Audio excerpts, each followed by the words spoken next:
a warrant of arrest, case number E-SB26-CRM-006 for plunder under RA 7080. The following are enjoined to arrest: Chief of Police, San Juan City, Provincial Director, Regional Director, NBI, the Director, NBI, NCRPO, and Chief PNP, and the CIDG. You are hereby commanded to arrest Jose Jinggoy Pimentel Estrada, Manuel Manligas Bonoan, Denril Cesar Sages Cortuna, Manny Bumagat Blusan, Arthur Lobres Gonzalez, who stand charged above stated crime, and bring them therefore to the court to be dealt with the law and the rule of court. Direct, no bail. Quezon City, Philippines, on 1st day of June 26, signed Honorable Zaldi V. Trespeses, Chairperson, Associate Justice. At approximately 3:30 p.m., I arrived at the Senate to implement the warrant of arrest. Wala nang pong maganap na nangyari. Sumama po si Jinggoy. Binasahan po siya ng Miranda rights niya kasama kanyang abogado. Naiintindihan niya. Tinanong sa kanya kung naiintindihan niya kung anong charges laban sa kanya. Sabi niya naiintindihan niya. Mapaya pa siyang sumama dito sa CIDG, process and resto. Currently, 4 5 2 are already in the Sandigan Bayan. 2 are on their way to the Sandigan Bayan on the 5th division. Secretary Bonoan is on his way to the hospital because his hypertension was listed at 192/100.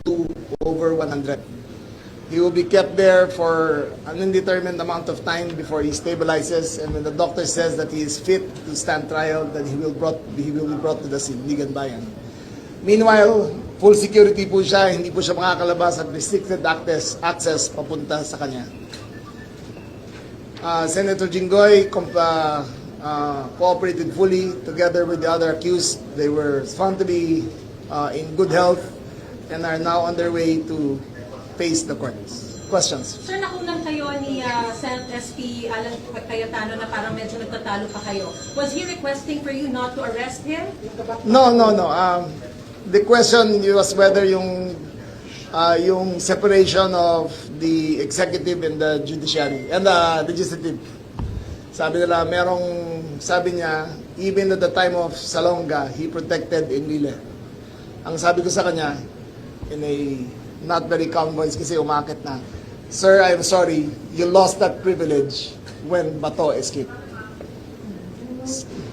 Okay, next. So ano ibig sabihin? Wala na, So, hindi yes. na honor yung ganong separation?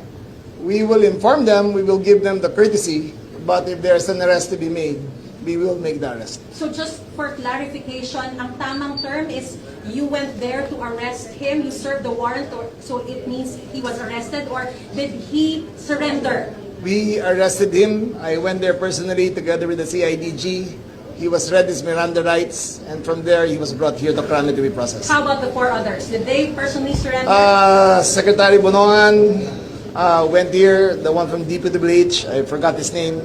He was here, so voluntary surrendered. All 4? The 2 others voluntary surrendered to the Sandigan Bayan. Okay. Sir, nasa taas pa ba si Senator Jinggoy? At Umalis na siya as of 5 minutes ago. Papunta na sila sa Sandigan. Ano specifically ang ginawa sa kanila sa booking procedure? Can you just walk There us is through? he started with the fingerprint, then he went through the mugshot, then he went through the medical clearance.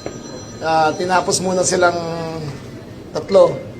Nung natapos yung tatlo, dinicide na si Secretary Bonoan was not fit to go to the Sandigan, kaya diniretso muna siya sa hospital. Senator Jinggoy Estrada requested prior to this for a knee replacement surgery. No, Anong pinag-usapan ninyo? it was a concern of his. Pero sabi ko sa kanya, wala akong kapangyarihan dyan. Ang Sandigan Bayan lang ang pwede magsabi kung pwede siya mag-opera o hindi. Sir, si Senate President, bakit sumama hanggang dito?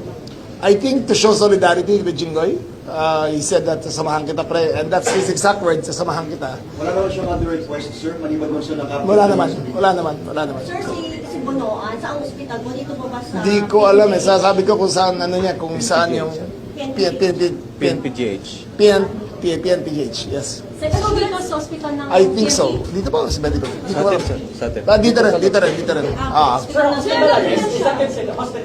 Hospital arrest, but he has not been indicted. So, iintayin natin yung indictment niya before he's formally charged. So, he is arrested, but he is not remanded by the court to go to the hospital. Ito sa our decision kasi nga, imminent na yung stroke niya at 192.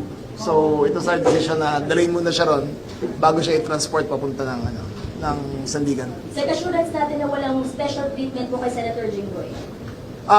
Wala talaga. Same as the others who have been co-accused. Depende kung saan sasabihin ng Sandigan, they will be dealt fairly, equally.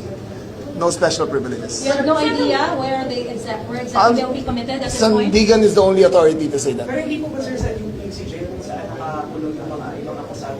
Again, Sandigan is the only authority na pwede magsabi kung saan. Sexy, Secretary Pamayan, hanggang kailan po mag-hospital arrest? Depende sa doktor niya yan, but there is a baseline for good health kasi nakalagay doon condition of reasonable health. So pag bumaba yung mag-stabilize ang blood pressure niya, dadali na siya, magre-return of warrant na kami sa 50 Sir, pa-explain lang po ba na kayo consider na arrest sa halip na surrender? Which is No, he is arrested but not yet indicted. Sir, but why it's not called surrender? Kasi yun yung narrative ng Jinggoy. Hindi, surrendered siya rito. Surrender siya Okay, dito. And he then- surrendered siya. He's already in the custody of the police, but he has not been formally charged in front of the judge. No, but you arrested him. Sir, was He it- surrendered again. Okay, he surrendered. He was read his rights. Okay, but he is not yet in the custody of the court. He's in the custody of the police. So kasi may process yan, di ba? So naharap muna siya sa judge sa Sandigan. Then they will say guilty or not guilty, and then after that the Yes, process but the begins. fact that you went there personally to serve the warrant Wait, is serving the warrant of Are we talking about Jinggoy or? Yes, Jinggoy. I was talking about Secretary Bunongan eh. Di ba? Jinggoy ang sinasabi niya. Okay, you didn't clarify. Before that, we were talking about Secretary Bunongan. Okay. When you jumped, you didn't identify it was about I Jinggoy. said Jinggoy. sir. Oh, I'm sorry, I didn't hear. Okay, let's go back ha. Balik tayo. Yung narrative, syempre, ng Jinggoy ka. Balik tayo. Okay, we arrested him in the Senate. He was read his rights in the Senate. He acknowledged that having understood his rights, before he went to the rostrum, I warned him, sir, anything you say will be used against you. Sabi niya, yes, I understand. Sir, but just to follow up, bakit po siya hindi natin consider yung narrative niya na surrender? Because di ba he held a Well, that's press his, conference. you can makikita niyo naman sa video that he was read his rights in the Senate. Sir, So that technically constitutes an arrest. so sir, it's correct to say na bago po siya humarap sa press con at sinabi niya na surrender siya. He was he's surrendered. already arrested. Yes. He was read his rights. Reaction niyo doon sa sinasabi na parang atat na atat kayong ihulihin sila, isa-isahin sila. There is no right or wrong here. The actual warrant arrived to my possession at 2:45. At by 3:15, I was in the Senate. There is no right or wrong answer in this. As soon as I got the warrant, I acted on it. Sir, yung konting miscommunication or altercation sa Senate kanina with Senate President, hindi ba natin tinitignan yun, sir, na tangkang obstruction of justice? Hindi naman. He was explaining his side that it's never happened before.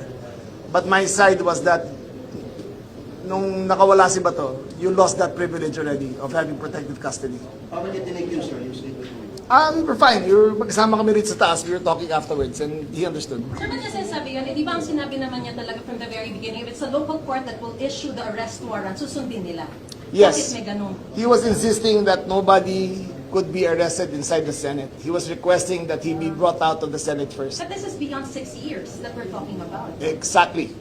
And I said, I'm sorry, sir. We do not,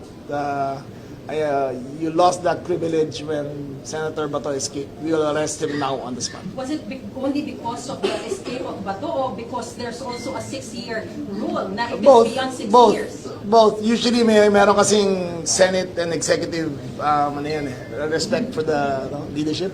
Usually ilalabas mo na yan eh.